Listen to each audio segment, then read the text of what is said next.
Oh, just at the last second when Shelford got into his delivery stride, someone walked out from the side of the side screen, and I should have pulled away, but I was also like in my head, it's probably a bit too late, and then I didn't watch the ball and I didn't pull away and I didn't either and I nicked it off.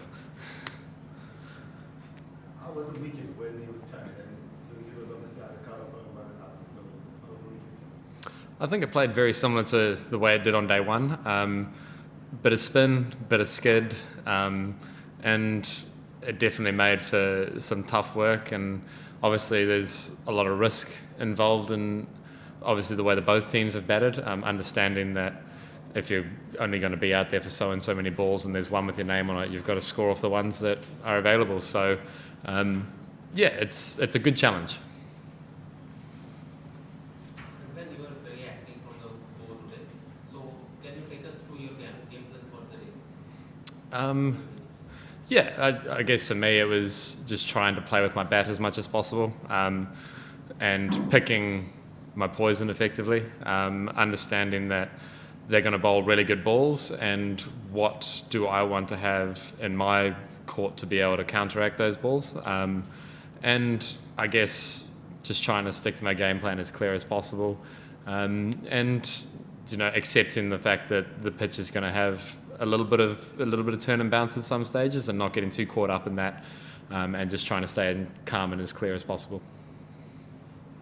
According to the wicket condition, what will be the chaseable target here? What do you think? Obviously, we had a bit of a tough start in our first innings, and a couple of great catches from the Bangladesh boys, which put us on the back foot quite quickly. And I think if the pitch doesn't change, which I think with the time it's had under cover, it'll be pretty similar throughout the whole game. And I'd probably say anywhere around that 180, 200 mark is going to be a good score and tough to chase. Not impossible to do, but obviously it's going to take some work, and we're going to have to stick to our game plans really well. But if we can keep them to anything under 200, we'll be really happy. Was there anything for the pace bowlers? Yeah, actually. Sharaful managed to get a little bit of swing out of it and some good bounce as well, which when you look at the wicket, you probably don't think it's going to do too much of that. But the stickiness of it means that there's a little bit of bounce and a little bit of nip, and obviously Timmy managed to find some of that as well. So it's good signs going into tomorrow, and the fact that it's been undercover as well allows that sort of movement to happen, and it shows that it's not just a flat pitch once the pace comes on. There was actually a little bit in it for the seam bowlers as well, which I think is excellent. And you very surprised not to see Scoriful coming in after he was walked out of trade. Because usually when a day is walked out, there's something for the pace bowlers. You were surprised? I think when Tajul turned the first ball so square, I think that probably put bowling pace on that wicket, maybe a little bit in the back of the mind of the captain. So who knows? If he had bowled a little bit sooner, it may have had a different result. But I think when he came on, he made an impact and did really well, as with Timmy for us as well. So I think both captains have their game plans and their strategies, and sometimes they're good and sometimes they're not good, and that's just the way cricket goes. But obviously when he got his opportunity, he bowled really well. When you were celebrating actually blocking out one delivery from Naim, I think. So, how difficult was it to judge the bounce against the spinners?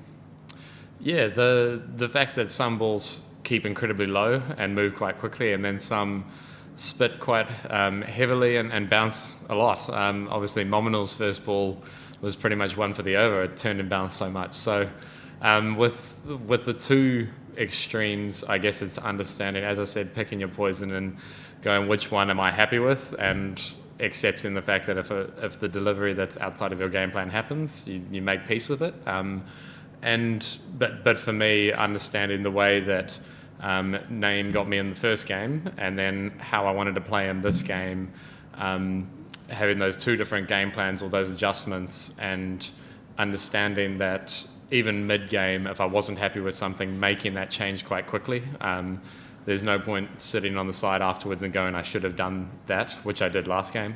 rather going, if this happens again, I'm going to do this and actually do it.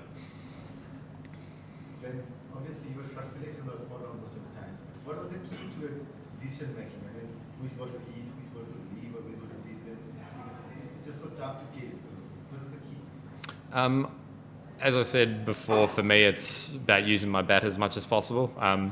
I'm generally not looking to leave many deliveries, or I guess like I'll defend balls that are there to defend and that are really well bowled. But on pitches like this, understanding that sometimes being a little bit more aggressive is almost the, I guess, best remedy, where if you can put a bowler off their length a little bit, then you can get them to bowl in the area that you would feel a bit more comfortable with.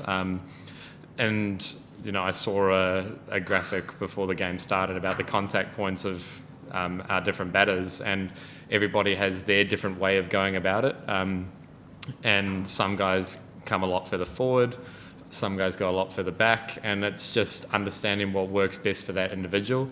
And obviously for me, trying to stay a little bit leg side of it and use my bat as much as possible was probably the key.